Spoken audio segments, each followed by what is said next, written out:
As Manchester City lose for a fourth game in a row across all competitions. There you see it. Away against Brighton, away against Sporting in the Champions League, Bournemouth in the Premier League, and then in the Carabao Cup away against Tottenham. 4 straight defeats. Something that has never happened to Pep Guardiola as a manager. Before we go big picture, let's start with the game. Craig, what happened to City in the second half? Well, it was the Brighton show. I mean, they did make some changes, to be fair to them. Made one at half-time, then made another 3. For 35 minutes, it was a clinic. Apart from the fact it was only 1-0, but it was a clinic from Man City in terms of this Brighton team that are very good on the ball, couldn't get on the ball. And then they finished the half strongly, Brighton, which gave them a bit of momentum at half-time, and they came out and they continued that. Then they made the changes, and then we just saw all those flaws in Man City that we've seen in these games, where we know they've got some defensive problems, we know they've got some injury problems, but Brighton just continued to open them up, and deservedly got back in front and deservedly won the game. Now, he did have experienced players on the bench, which we saw some of them coming on, in Bernardo Silva and Kevin De Bruyne. Nathan Ake was on the bench and Manuel Akanji was on the bench, and Stevie and I were talking, they can't be fit, they can't be ready. There must be a bigger picture in terms of why these guys are not involved, because it's a long old season. But that's 10 goals in 4 games, and they did not deserve to win this game today. They did not. Brighton fully deserved the win. You agree with that, Stevie?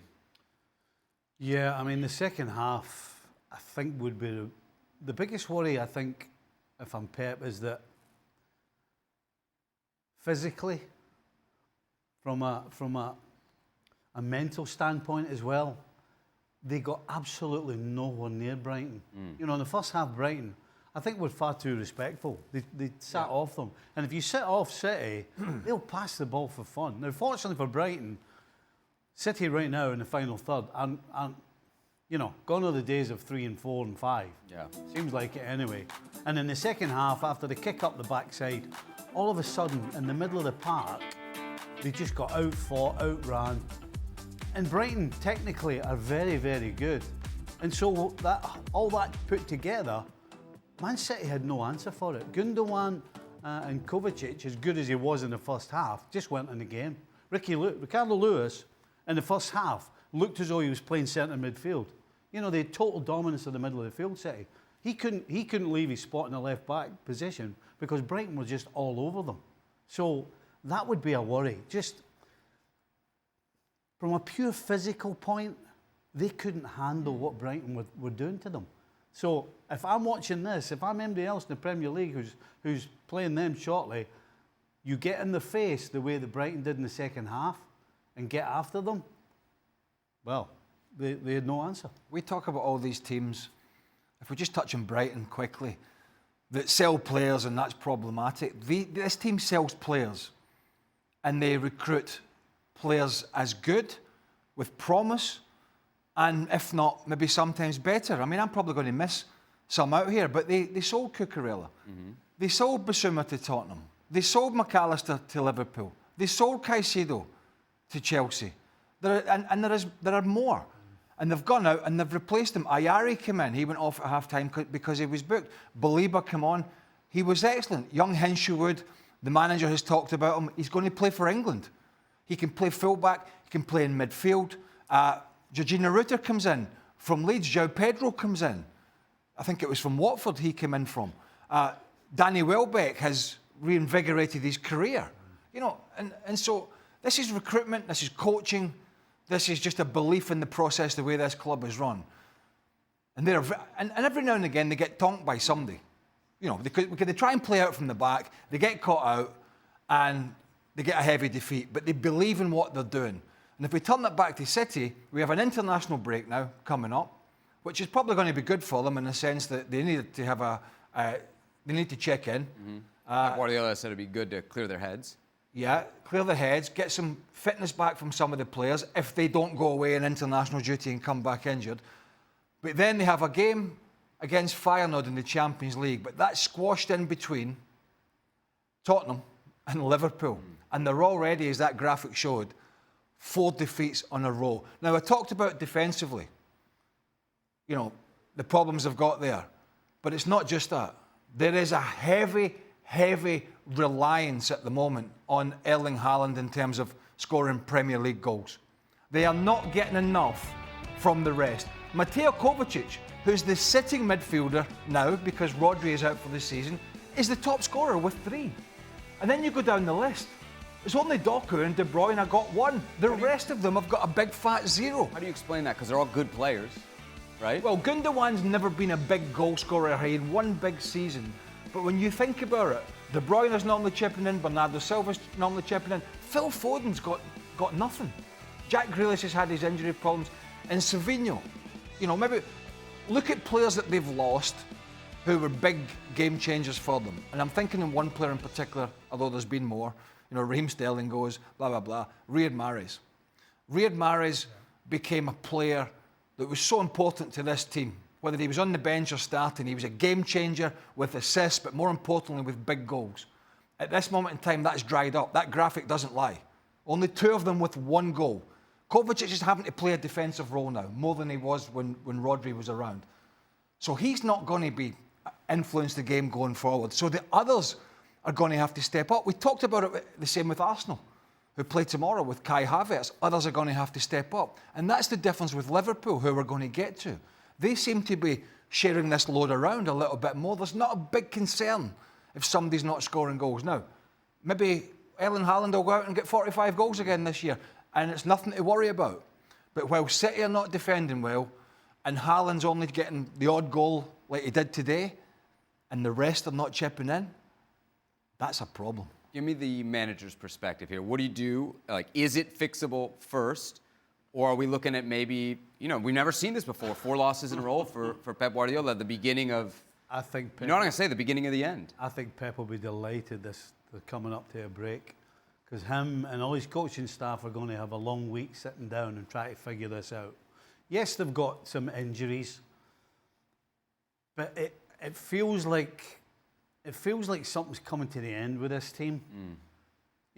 I don't think I can remember the last time I saw a Man City team that didn't react to going behind. Yeah. Because although it was around the 85th minute when Brighton scored the second. 83rd, I think. Yeah. There was still 15 minutes to go. You got 9 minutes extra time. And they had Kevin De Bruyne on the field. They had Bernardo Silva on the field.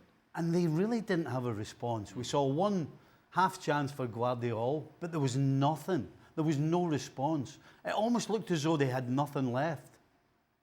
I mean, we're not even at Christmas, and they look jaded. They look jaded by the end of the game. And so I think teams now are just at this moment in time, they're not scared anymore. Correct. That sort Can of you get that and feedback? although Brighton were a little bit in awe, as Stevie said in the first half, but we don't forget recently, Adama Traore has any sort of shooting boots on for Fulham, and they go to the Etihad and win. The game against Southampton at the Etihad was 1-0. It was close. It was not a blowaway. They lost against Tottenham, and that started this roll of 3 more losses. They're not at this moment in time, and they're all getting a little bit older. Kevin De Bruyne has had his injury problems. Bernardo Silva's been there a while. Ilkay Gundogan goes away, doesn't play brilliantly for Barcelona because of their financial problems. They allow him to go. He goes back there. He's very tidy, but is he going to get you 10 or 15 goals? Phil Foden's off colour. Jack Grealish had that great season, and then it sort of slipped away a little bit. And Jeremy Doku, fit or not fit, is a flash in the pan. And then Savinho's come in, does some nice tricks now and again, but he's not playing for Girona now in La Liga. He's playing for Man City. It's Champions League. It's the top of the Premier League. It's a fight every week, and he's going to have to up his game. And so there's a lot of stuff there for the other teams to be quite happy about, particularly Liverpool. But as we sit here now, I think most people would say, well, we're going to get a response from City. The international break will come and go, and they'll come out, they'll win 12 games in a row. You don't believe that? They've done it before. Yeah. I don't at this moment in time. I don't. No. I think there is so many little issues in their team at almost every end, and it's not just because Rodri's out.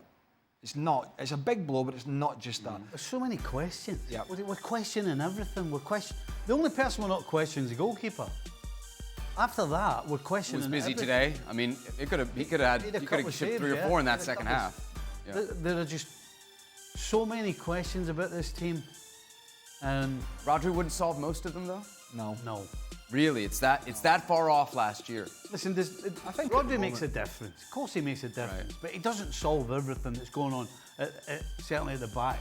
I mean, Rodri playing today wouldn't have been enough to save them in the second half from what was going on around them, because just nobody was there. And I said it last week after the defeat in the Champions League.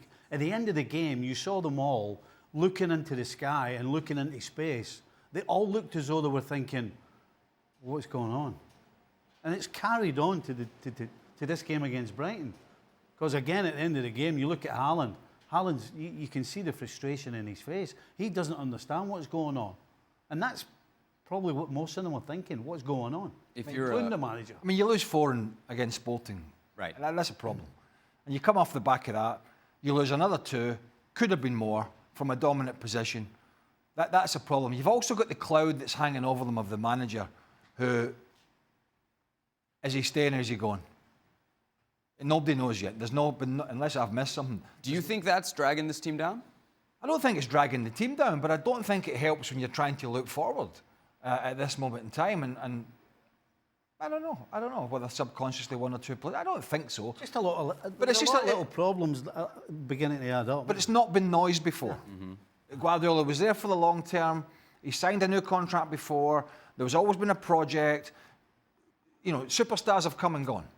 They've come and gone. Fernandinho, Vincent Kompany, David Silva. They've come and gone, and they've churned out more with the big signings and with the likes of Phil Foden and 1 or 2 others. Rico Lewis, Oscar Bob, obviously a youngster who's played, coming through and playing.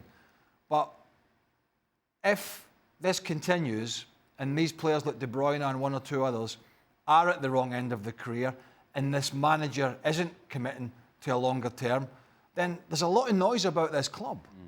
And that's without even going into all the legal stuff that's been going on that looks like they're going to be fully cleared from, but it's not quite cleared up yet. So this sort of Manchester City, everything's rosy on the field, is certainly not the case at the moment.